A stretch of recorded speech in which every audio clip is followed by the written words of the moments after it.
Hello, ladies and gentlemen. Thank you for joining us today. My name is Delamak, and I am the Director for Training for Pinpoint Education Consults and SMTC Ghana. Now, we are here today to assist our colleagues so that they'll be able to navigate through the portfolio and how to build a portfolio on the NTC portal.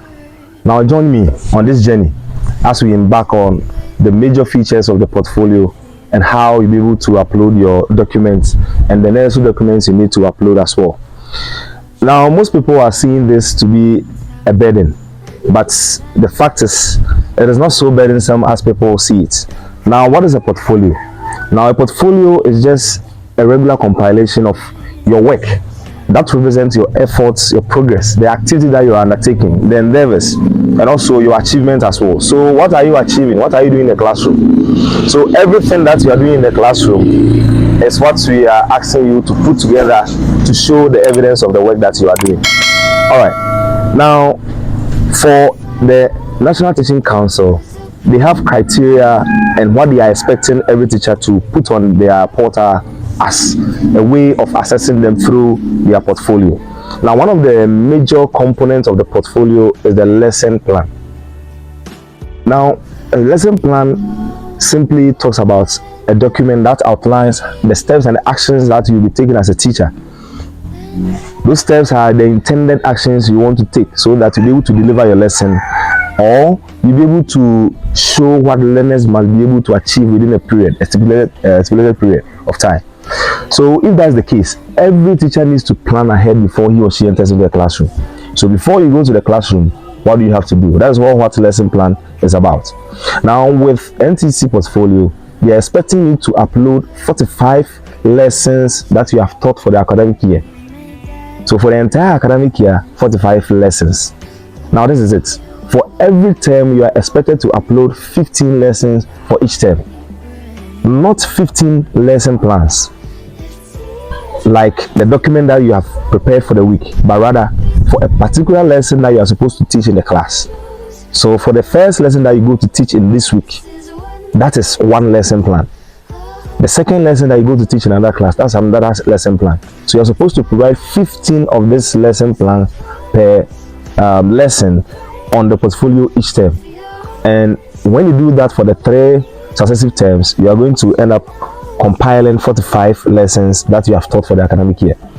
Now, there are some parameters that are expected to be seen when it comes to the lesson plan. That's NTC portfolio assessors to be assessing. First, the objectives or the indicators should be stated. And when you state the indicator or the objective, and for the new curriculum, the performance indicator, always it should be related to the activity that you'll be performing. So you cannot state an objective and the activities you perform does not correspond with the objective that you set out to achieve or the indicator. Then the kind of methodologies that you'll be using or the techniques for the particular methodologies or the pedagogies for the teaching should be stated. So which methodology are you using? Are you using think, pair, share? Are you using discussion? Is it group work? Is it talk for learning? Is it gamification? Indicate the kind of pedagogy that you'll be using or the technique for the teaching and learning.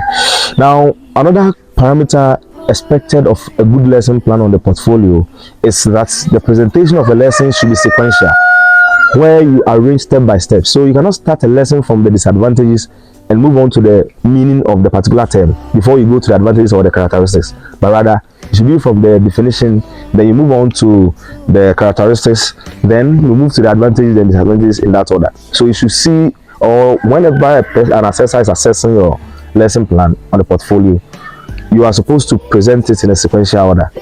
Also, how do you assess your learners while the teaching and learning is ongoing, and also at the end of your teaching? So they are looking at the assessment test item that you are going to provide at the second phase of the lesson, and also at the final phase, what or how are you assessing the learning of your learners? Then how have you been able to align your activities with your indicators? The alignment, very, very important. Then the grammatical expression too should be very good. Your time allocation. So for every phase, so for the new curriculum, every phase of the new curriculum, you're supposed to assign particular time to your phases.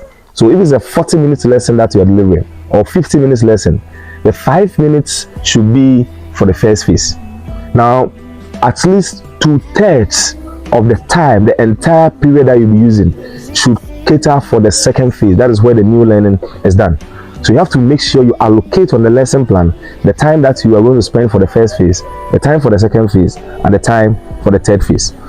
Now, if it happens that you are a teacher in administration, you are watching and you are a head teacher, you need to make sure that you upload your report on your implementation of the action plan, because you are not in the classroom and you don't do lesson plan.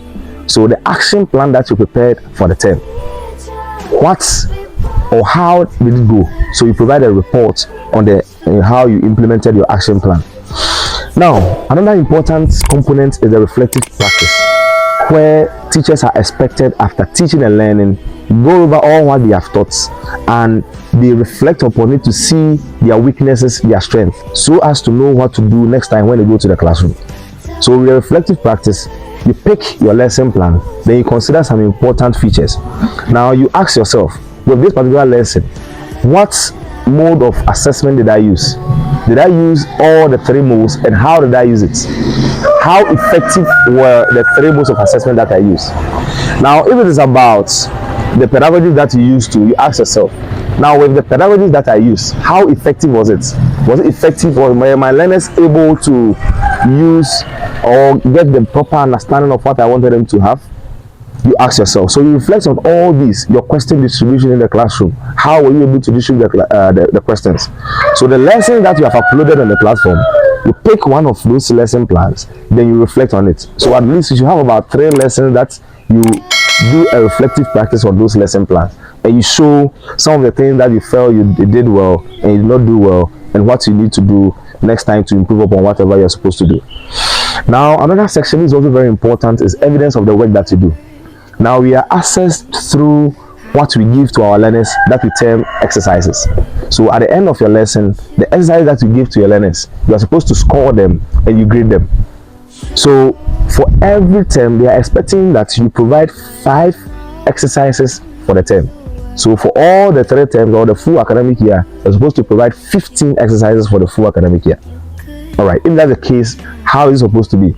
Is it supposed to be that if you are teaching different classes but the same subject, you have to provide 5 for each class? No, but rather for all the classes that you are teaching, make sure that you provide only 5 from the learners. Whether you teach Form 1, Form 2, Form 3, it doesn't matter. If it is science that you teach, if it's mathematics or English that you teach, for the English, provide 5 learner exercises to show that indeed you are working. You do this and you are supposed to provide 15 exercises for the entire academic year. Now, after the end of 3 years, when your license was, when you were given the license or the license was renewed, you are supposed to make sure that your mentor provide some form of monitoring, and at the end of the 3 years before your license is renewed, he or she is supposed to give a proper summary on the monitoring that he or she did on you. That is very important. So before your license will be renewed, if you are in a senior high school, then your HOD is expected to write a summary of your performance and how you have improved over the 3 years. If you are at a basic level, that is from KG to GHS, then your head is supposed to provide information, a report on how you have been able to improve. Now, so for instance, when it comes to the preparation of your lesson notes, are you able to prepare it on time? Are you able to present it on time? If you need assistance in the preparation of the notes, you are supposed to indicate. Now, when it comes to the methodologies, are you able to use differentiated approaches? Do you use different and creative pedagogies to assess the learners? How are you able to use the modes of assessment? When it comes to feedback to students, do you give prominent and appropriate feedback to the learners? Also, when it comes to barriers to learning, do you understand them? And how do you take measures to help learners to overcome all those barriers? Your activity or your activeness when it comes to PLCs. All these, your head is supposed to give a full report at the end of the 3 years before your license will be renewed. That is supposed to be provided as part of your portfolio. Now, it comes to teaching philosophy. One very important thing you need to understand. Every teacher needs to have a teaching philosophy. A teaching philosophy is just a statement that talks about you, your personal view, your beliefs as a teacher, what you believe about teaching. So what do you believe about teaching? This is how it's supposed to go. It's supposed to be very brief and it's supposed to be well composed and concise. It shouldn't go beyond a page. If it goes beyond a page, maybe a page and a half, it should be very simple.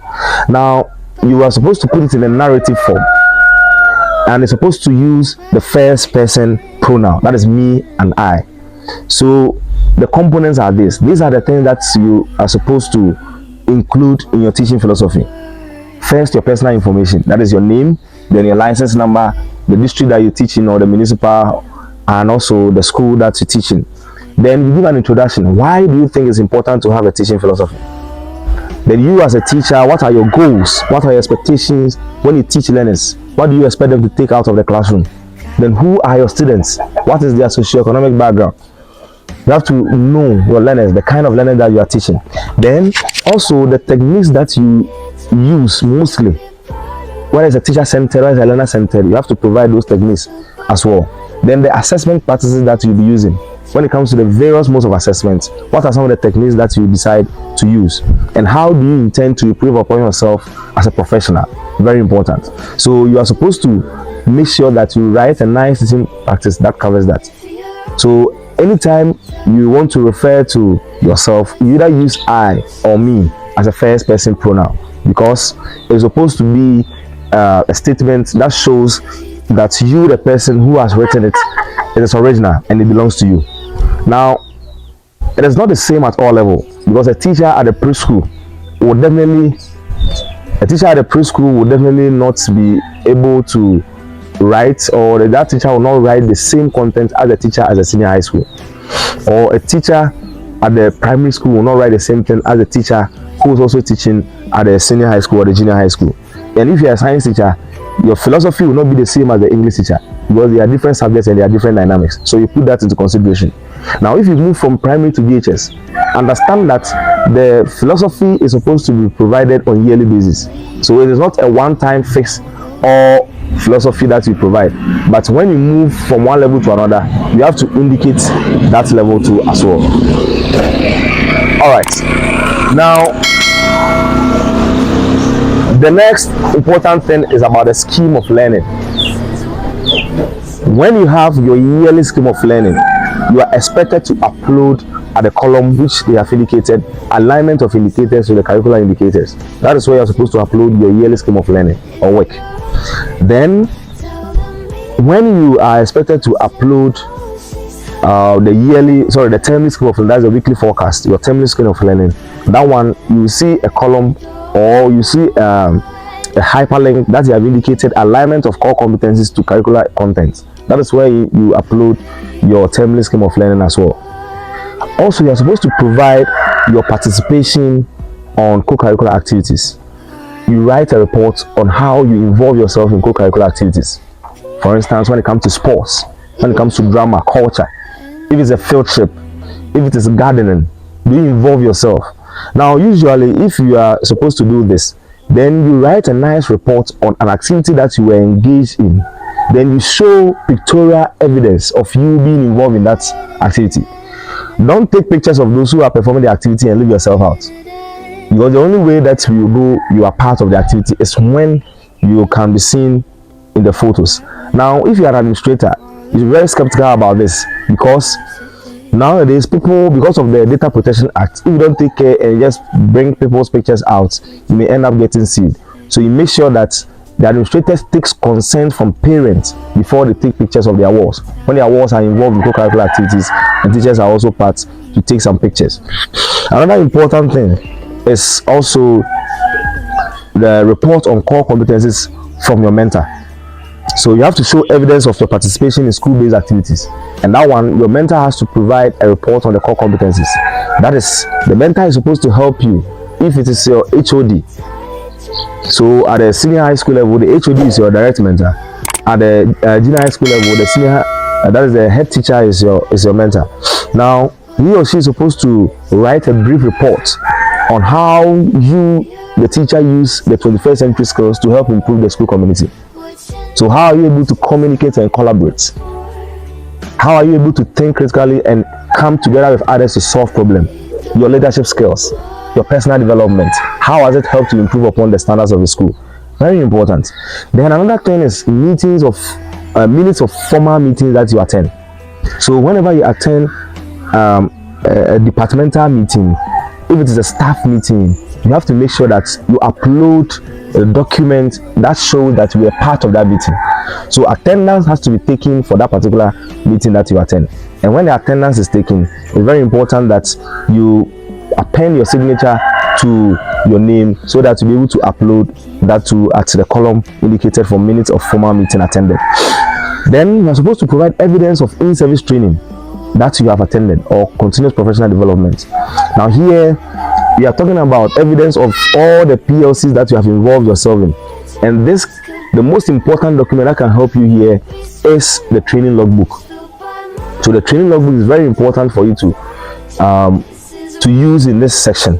Here, all the records of the training that you have attended, whether they are departmental based in sets, whether they are cluster based in sets, whether it is from service providers who come to organize for you, or the PLCs, the head is supposed to endorse to indicate that indeed you have attended this particular meeting.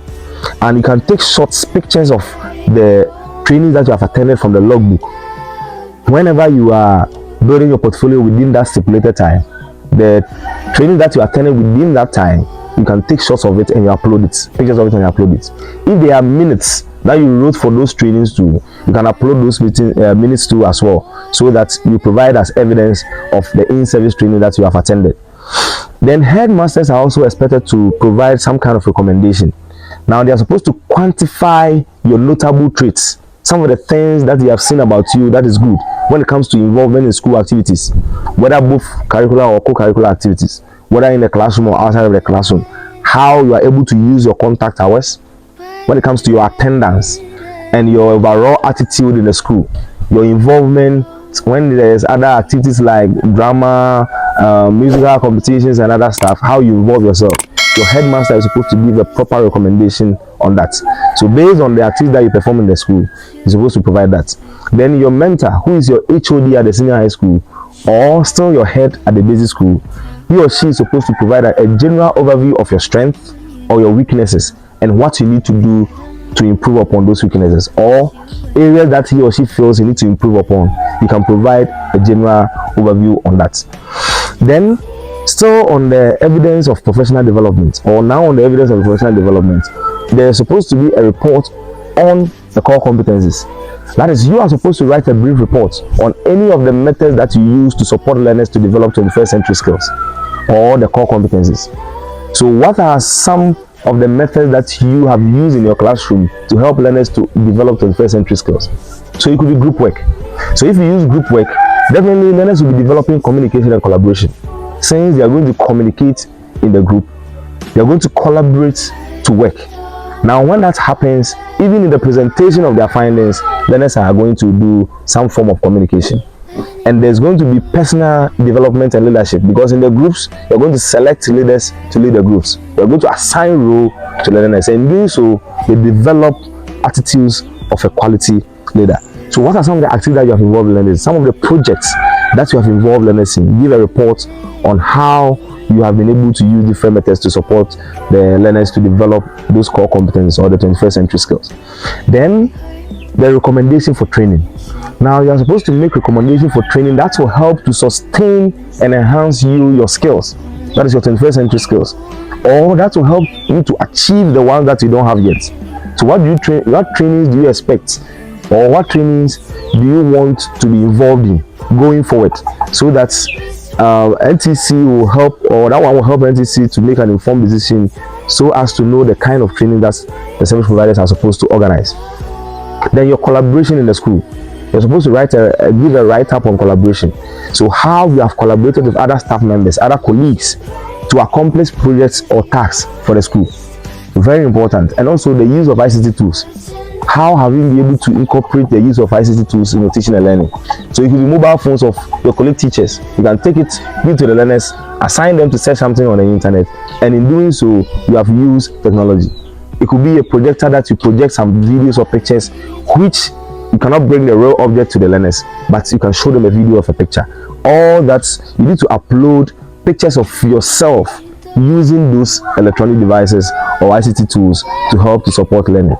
Then also there's another column that you need to upload the record of trainings that you have attended. So here, the certificate that you earn from your CPDs, you're supposed to upload them, or the transcripts. You can upload your transcript at that column, or the training logbooks too. You can take shots of those trainings that you have attended, and you can also upload them. Another important thing is the action research. This action research, as we know as teachers, this is a kind of research that seeks to investigate and solve a problem at the same time. So while it is investigating a problem, at the same time it is solving a problem.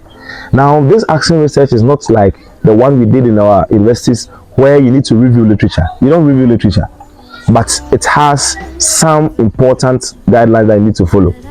Now the action research here could either be participatory action research, or it could either be practical action research. So for instance, if you talk about the participatory, so there is a situation whereby you, the teacher, you have to be involved in whatever is supposed to be done to help bring about the outcome. And there are other situations that you don't get involved, but you also do your part to bring out the outcome. Now these are some of the components of action research for the portfolio. You're supposed to provide the problem. So what is the problem that you're trying to solve? Provide a purpose for studying that particular problem. Why are you interested in that problem? Then what are the interventions that you are going to use? So some actions that you were involved in, or some of the things that you did in order to achieve the results. Now what was the results? What was the outcome of the intervention that you implemented? And what do you recommend? So you make your recommendations to those who matter. So whether it is a PTA, whether it is a board, whether it is a SMC, whether it is a head, the parents, you make those recommendations to those people who matter. So that is how the action research is supposed to be. So these are some of the columns, or basically all the expected requirements you are supposed to upload in the portal for you to be able to build your portfolio successfully for every year. Now mind you, most people have this year to be able to complete with their portfolio. So try your best, day in, day out, you do this, upload it, so that you'll be able to get there by the end of November, that is by 1st December of this year. All right, now all the documents that you need to upload, they should preferably be in a PDF format. So you scan them in a PDF format, then you upload them. Also, try to give appropriate name to the files, so that when you are looking for the file on your device, you don't fumble, or you don't end up going to upload a certain file which is not the one that you intended to. Then the size of the file should not exceed 5 megabytes. That is very important. If you take a document which is more than 5 megabytes, you cannot upload it onto the portal. So it's very important for you to understand that, and always make sure that the file does not exceed 5 megabytes. Then before you upload your file, make sure the phone or the device, whether it's a laptop, whether it's a phone, the device you are using to access the portal, you have all the necessary files on it. All right, thank you very much for making time to watch this presentation. If you have any question, you can put it in the comment section. Also, make sure you like this video and you share this video so that all your other colleague teachers will be able to get access to it. Share it on all educational platforms for teachers in our schools, in our districts, all platforms, so that they'll be able to get this important information. Thank you all for joining us. Next time, we shall come away with another intriguing lesson. Thank you. Bye-bye.